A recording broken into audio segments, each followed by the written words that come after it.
Hi, guys. I'm a Wizards fan from the UK. I know, depressing. Who used to watch a lot of games until after COVID when my work situation changed. Now I only keep up with the news and the occasional game. I'm wondering what you think is must-watch material for me from the last 5 years. Could be great games or important games. Anything that you feel is a must-watch since the bubble. Thanks as always. That's from Jack M. From the UK. What can I watch? That's tough. We did have this up on our Twitter account asking, hey, what are the most memorable games or must-watch games from the past, 5 years or so? A lot of people were just saying, just go watch a lot of the Pacers games from the playoffs. Yep. A lot of great games. A lot of incredible games against the Knicks and the Bucks and all that. Which one would you pick from the Pacers comebacks? Ooh. I mean, I guess I'm a little biased because we had a fun viewing experience in the New York bar, but that game one? Yeah, game one in Madison Square Garden. Yeah. Pacers Knicks. Yeah. It was like the biggest playoff comeback in history, right? Yeah, was it? Yeah, that was 970 games. Was it? Now teams that are up 14 in the last 2.5 minutes are 970-1 in NBA history. Right, yeah. That was crazy. That was insane. Came That out was of the nowhere. Aaron Nesmith game, and then obviously the Halliburton, like how many emotions did Knicks fans or everybody go through in like that one shot where it's like where you think he misses the shot, hey, we win. No, it goes a million feet in the air, drops. You think you lose because you think it's a three at first, and then oh no, his foot's on the line. We're going to overtime, and then oh maybe we have a chance. Is what Knicks fans are thinking, but you didn't after they lost like that, or at least got it into overtime and they did lose. So that's a good one. It was so great. And if it's a movie, you get an intermission in between the fourth quarter and overtime. So it's awesome. I ran to the restroom in that bar. Had a little intermission. Yeah. And it came back. I remember I told you guys, so the vibes in here have changed. Not good. No Knicks fans is feeling confident right now. Do you have any games on your list? Yeah, I mean, I added a lot. First one I added was Game 4, 2022. Steph Curry goes for 43. Good one. That's like the end of up to the 2020s era. Curry dominating his last huge moment, put him over the top, really solidified his legacy. I saw more than one person responded to us saying you got to watch the Bulls come back against the Lakers this year where Giddey hits the half-court shot to win it. Crazy game. Crazy. I don't know if it necessarily goes down in history like these other ones will. Probably not. I would also watch Giannis scoring 50 points, 14 boards, 5 blocks in Game 6 of the 2021 Finals.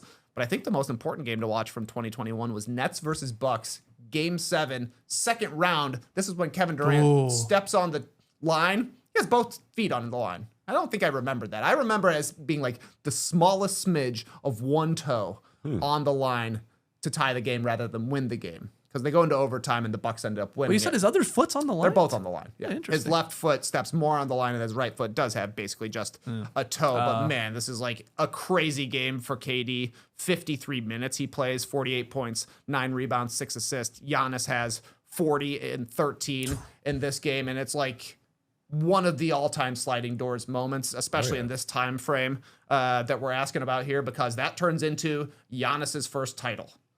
He might have left the Bucks after that if they end up losing there. That's also Kevin Durant's best chance at a title since losing Golden State. Maybe things changed differently if Harden sticks around. If Kyrie Irving, he wasn't playing in that series at that point, but they had a chance. Like I went back and watched some of the shows. We're talking about this is the NBA Finals. Whoever wins this series is going to go on and win the championship. That's what ended up happening. Yeah, that's and a it big could have sliding been doors moment. Kevin Durant.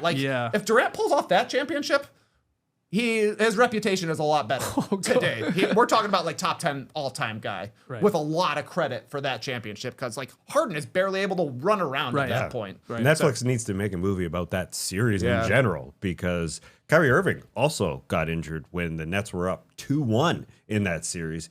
He went into the middle for an offensive rebound and Giannis got underneath him. That is a great moment to analyze over and over. And people wonder, did Giannis slide under him on purpose? So Kyrie goes out. You also have James Harden limping. You didn't have a Brooklyn Nets team, and then the guy steps on the friggin' line. They're up 2-1 in that series. And all of a sudden, Giannis wins the championship. I believe, I didn't listen to it. I saw clips or headlines going around. I think Kevin Durant was just on the Mind the Game podcast with LeBron and Nash. And I think they talk about at least that team because Nash was the coach, right, with KD. So I'm sure they get into it a little bit and maybe the what if of it all. But that's a good one. It's a good one.